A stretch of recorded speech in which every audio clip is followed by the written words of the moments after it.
নমস্কাৰ বন্ধু বান্ধৱীসকল, আপোনালোকক স্বাগতম জনাইছোঁ আমাৰ চেনেল আছাম জব এণ্ড কেৰিয়াৰলৈ। যদি আপোনালোকক ভিডিঅ'টো ভাল লাগে তেনেহ'লে আপোনালোকে লাইক এণ্ড ছাবস্ক্ৰাইব কৰি আমাক উৎসাহিত কৰিব নাপাহৰিব। তেনেহ'লে বলক বন্ধুসকল, আজিৰ এই ভিডিঅ'টো আমি আৰম্ভ কৰোঁ। বন্ধুসকল, আজি প্ৰথমটো বিগ ব্ৰেকিং নিউজ হৈছে বৰপেটাত বৃহৎ উচ্ছেদ ঘোষণা মুখ্যমন্ত্ৰীৰ। উচ্ছেদ হ'বলগীয়া জিলাৰ তালিকা প্ৰস্তুত হৈ পৰিছে। এইবাৰ বৰপেটাৰ চুকে কোণে হ'ব বৃহৎ উচ্ছেদ অভিযান। এফালৰ পৰা উচ্ছেদ হ'ব বুলি ঘোষণা মুখ্যমন্ত্ৰী ডক্টৰ হিমন্ত বিশ্ব শৰ্মাৰ। বৰপেটাত চৰকাৰী ভূমিত বাস কৰি আছে শ শ লোকে। কোনো বেদখলকাৰী সাৰি নাযাব বুলি হুংকাৰ।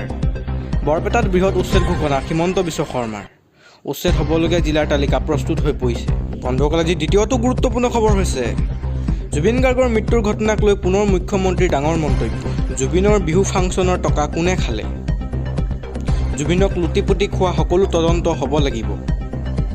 জুবিনক কোনে হত্যা কৰিলে? আদালতত সকলো ওলাই পৰিব। ছিংগাপুৰতকৈ ভাৰতৰ আইন ব্যৱস্থা বহু ওপৰত। ছিংগাপুৰৰ পুলিচ অসমত অহা নাই, কিন্তু আমাৰ পুলিচ ছিংগাপুৰত গৈছে। ছিংগাপুৰৰ বিচাৰ প্ৰক্ৰিয়া বেলেগ, ভাৰতৰ বিচাৰ প্ৰক্ৰিয়া বেলেগ।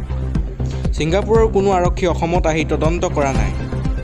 একাংশ লোকে আছামীসকল ৰক্ষণাবেক্ষণ দিয়াৰ বাবেহে উঠি পৰি লাগিছে। তৰুণ গগৈ, হিতেশ্বৰ শইকীয়াৰ দিনত ডাঙৰ ডাঙৰ দুৰ্ধৰ্ষ অপৰাধীয়ে দুই এদিনতে জামিন পাইছিল, কিন্তু আজিৰ তাৰিখত এটা অপৰাধী জামিনত ওলাই আহিব পৰা নাই। মোৰ আদালতৰ ওপৰত সম্পূৰ্ণ বিশ্বাস আছে, জুবিন গাৰ্গে ন্যায় পাবই। এই মন্তব্য মুখ্যমন্ত্ৰী ডক্টৰ হিমন্ত বিশ্ব শৰ্মাৰ। বন্ধুসকল, আজি তৃতীয়টো গুৰুত্বপূৰ্ণ খবৰ হৈছে নৱবৰ্ষৰ উপহাৰ ল'বলৈ আপোনালোকে সাজুনে? 1250 নহয়, 3100 টকা হ'ব পাৰে অৰুণোদয় ধন। 1 জানুৱাৰীৰ পৰা পৰাই বৃদ্ধি পাব পাৰে অৰুণোদয় ধন। 1 জানুৱাৰীত মুখ্যমন্ত্ৰীয়ে কৰিব ডাঙৰ ঘোষণা। লাখ লাখ অৰুণোদয় হিতাধিকাৰীৰ বাবে মুখ্যমন্ত্ৰীৰ ডাঙৰ ইংগিত। এইখন চৰকাৰে দিয়া প্ৰতিশ্ৰুতি 100% পালন কৰিছে।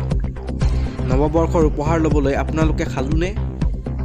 1250 নহয়, 3100 টকা হ'ব পাৰে অৰুণোদয় ধন। 1 জানুৱাৰীৰ পৰাই বৃদ্ধি পাব পাৰে অৰুণোদয় ধন। 1 জানুৱাৰীত মুখ্যমন্ত্ৰীয়ে কৰিব ডাঙৰ ঘোষণা। বন্ধুসকল, আজি পৰৱৰ্তীটো গুৰুত্বপূৰ্ণ খবৰ হৈছে বাবৰি মছজিদ নিৰ্মাণ কৰিবলৈ দিয়া নহ'ব। অবৈধভাৱে নিৰ্মাণ কৰা হৈছে বাবৰি মছজিদ। BNSৰ অধীনত গোচৰ ৰুজুৰ দাবী। মুৰ্ছিদাবাদত মছজিদ নিৰ্মাণৰ বিৰুদ্ধে ওলাই আহিছে হিন্দু সংগঠন। মুখ্যমন্ত্ৰী মমতা বেনাৰ্জীক পত্ৰ হিন্দু সংগঠনৰ। আইন কানুন নামানি মছজিদ নিৰ্মাণৰ অভিযোগ। মছজিদৰ শিলান্যাস কৰা হুমায়ুন কবিৰৰ বিৰুদ্ধে তদন্তৰ দাবী। মছজিদ নিৰ্মাণক লৈ পশ্চিমবংগত আৰম্ভ বিবাদ। সমগ্ৰ দেশৰ হিন্দু সংগঠনৰ প্ৰতিবাদ। বাবৰৰ নামত পশ্চিমবংগত মছজিদ নিৰ্মাণ কৰিবলৈ দিয়া নহ'ব। অবৈধভাৱে নিৰ্মাণ কৰা হৈছে বাবৰি মছজিদ। বন্ধুসকল, আজি পৰৱৰ্তীটো গুৰুত্বপূৰ্ণ খবৰ হৈছে 26ত 103টা সমষ্টিত নিৰ্বাচন খেলিব বিজেপিয়ে। 103টা সমষ্টিত নিৰ্বাচন খেলিব বিজেপিয়ে। 103টা সমষ্টিত নিৰ্বাচন খেলিবলৈ প্ৰাৰ্থীও সাজু হৈ আছে। 2026ৰ নিৰ্বাচনৰ বাবে এলায়েন্সো সাজু হৈ আছে। 2026 নিৰ্বাচনত যুৱ প্ৰজন্মক অগ্ৰাধিকাৰ দিয়া হ'ব। মহিলা প্ৰাৰ্থীকো সমানে অগ্ৰাধিকাৰ দিয়া হ'ব। আগতকৈ নৱপ্ৰজন্ম আৰু মহিলা প্ৰাৰ্থীৰ সংখ্যা বৃদ্ধি পাব। 26ৰ নিৰ্বাচনৰ বাবে আমাৰ একো অসুবিধা নাই। বিজেপিয়ে প্ৰস্তুতি সম্পূৰ্ণ কৰি তুলিছে। মন্তব্য মুখ্যমন্ত্ৰী ডক্টৰ হিমন্ত বিশ্ব শৰ্মাৰ।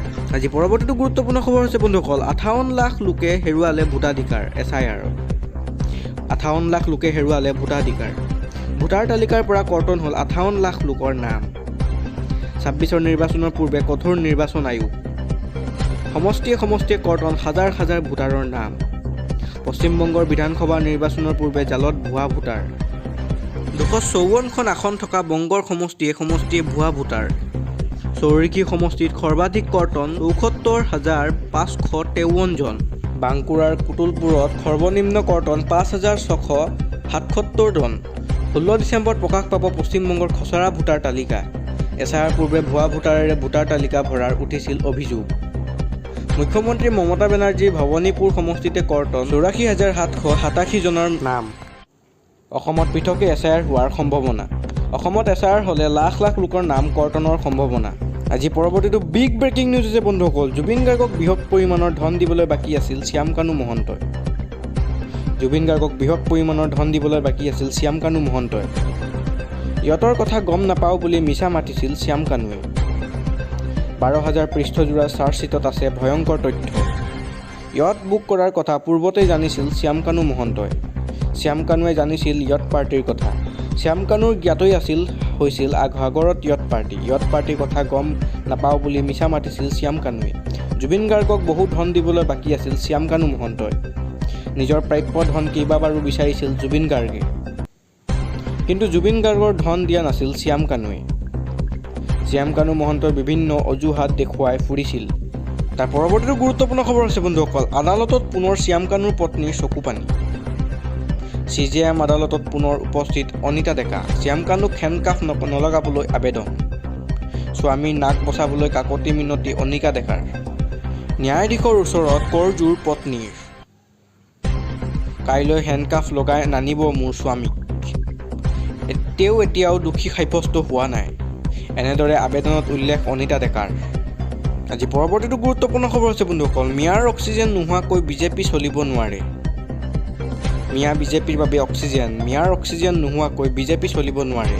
মিয়া অচিনাকি মানুহ এইবোৰ টেবলেটৰ দৰে ব্যৱহাৰ কৰে। মিয়াৰ টেবলেট নাখালেই হাৰ্ট এটেক হ'ব। মুখ্যমন্ত্ৰী হিমন্ত বিশ্ব শৰ্মাই ঘৃণাৰ ৰাজনীতি এৰক। মিয়া শব্দ নোলোৱাকৈ নিৰ্বাচনত জয়ী হৈ দেখুৱাওক বিজেপিয়ে। 2026ৰ নিৰ্বাচন মিয়া নোকোৱাকৈ বিজেপি জিকিব নোৱাৰে। যদি সন্দেহজনক অচিনাকি মানুহ আছে তেন্তে খেদি দিয়ক। যদি খেদিব পৰা নাই তেন্তে মুখ্যমন্ত্ৰী হিমন্ত বিশ্ব শৰ্মা বিফল। হুংকাৰ আমচুৰ সভাপতি ৰেজাউল কৰিম চৰকাৰৰ। আজি পৰৱৰ্তীটো বিগ ব্ৰেকিং নিউজ হৈছে বন্ধুসকল, জুবিন গাৰ্গৰ চাৰ্জশ্বিটক লৈ ডাঙৰ মন্তব্য মুখ্যমন্ত্ৰী ডক্টৰ হিমন্ত বিশ্ব শৰ্মা। চাৰ্জশ্বিট দুৰ্বল নে শক্তিশালী সেয়া ন্যায়াধীশে ক'ব। বিৰোধীয়ে ক'ৰ পৰা চাৰ্জশ্বিট পঢ়িছে, ভিতৰত ক লিখা আছে নে ফ লিখা আছে ক'ৰ পৰা জানিলে? ন্যায়াধীশে কৈছে নেকি চাৰ্জশ্বিট দুৰ্বল বুলি? আদালতৰ কাম বিৰোধীয়ে কেনেকৈ কৰিব? বিৰোধীৰ কোনো জ্ঞান গভীৰতা নাই। মন্তব্য মুখ্যমন্ত্ৰী ডক্টৰ হিমন্ত বিশ্ব শৰ্মা। জুবিন গাৰ্গৰ চাৰ্জশ্বিটক লৈ ডাঙৰ মন্তব্য মুখ্যমন্ত্ৰীৰ। আজি পৰৱৰ্তীটো গুৰুত্বপূৰ্ণ খবৰ হৈছে বন্ধুসকল, 12 অক্টোবৰত জুবিন গাৰ্গে লোৱাৰ কথা আছিল টকাৰ হিচাপ লোৱাৰ পূৰ্বে জুবিন গাৰ্গক কৰা হ'ল হত্যা। জুবিন গাৰ্গৰ বেংক একাউণ্টত আছে মাত্ৰ 10 লাখ টকা। বছৰত 40খনতকৈ অধিক বিহু অনুষ্ঠান কৰিছিল জুবিন গাৰ্গে। প্ৰতিখন অনুষ্ঠানতে মাননি লৈছিল 12 লাখকৈ টকা, কিন্তু জুবিন গাৰ্গৰ একাউণ্টত মাত্ৰ আছিল 10 লাখ টকা। ক'ত গ'ল কোটি কোটি টকা? জুবিন গাৰ্গে পলমকৈ জানিছিল সিদ্ধাৰ্থৰ দুৰ্নীতিৰ কথা। 12 অক্টোবৰত জুবিন গাৰ্গে লোৱাৰ কথা আছিল সকলো হিচাপ। চিনেমাৰ খৰচ, খাৰ খুলি ঘৰৰ হিচাপ, সেই সন্দৰ্ভতো কৰাৰ কথা আছিল আলোচনা, কিন্তু তাৰ পূৰ্বেই জুবিন গাৰ্গৰ মৃত্যু হ'ল। এই ক্ষেত্ৰত ৰহস্যৰ গোন্ধ ওলাইছে সিদ্ধাৰ্থৰ বিৰুদ্ধে। সমান্তৰালকৈ শ্যামকানু মহন্তই জুবিন গাৰ্গক দিবলৈ আছিল বৃহৎ পৰিমাণৰ টকা। চাৰ্জশ্বিটত সকলো অভিযোগ কৰা হৈছে উত্থাপন। আজি পৰৱৰ্তীটো গুৰুত্বপূৰ্ণ খবৰ হৈছে বন্ধুসকল, দুখীয়া মানুহৰ জীৱনৰ সংগী হ'ল বিজেপি দল। কংগ্ৰেছৰ চৰকাৰ থাকোঁতে মুছলমানে একোৱেই পোৱা নাছিল। জীৱনৰ আধা বয়স আমি কংগ্ৰেছ কৰি আছিলোঁ। গাঁৱৰ ৰাস্তা ঘাটৰো কোনো উন্নয়ন নহ'ল। আমি বহু বছৰ কংগ্ৰেছ দল কৰি আহিছোঁ। বিজেপি আদৰ্শবাদী দল। দুখীয়া মানুহৰ জীৱনৰ সংগী বিজেপি দল, সেইবাবে আমি বিজেপিত যোগদান কৰিছোঁ। মন্ত্ৰী ৰঞ্জিত কুমাৰ দাস উপস্থিতিত যোগদান কাৰ্যসূচী। কংগ্ৰেছ এৰি বিজেপিত একেদিনাই যোগদান 3 শতাধিক মুছলমানৰ।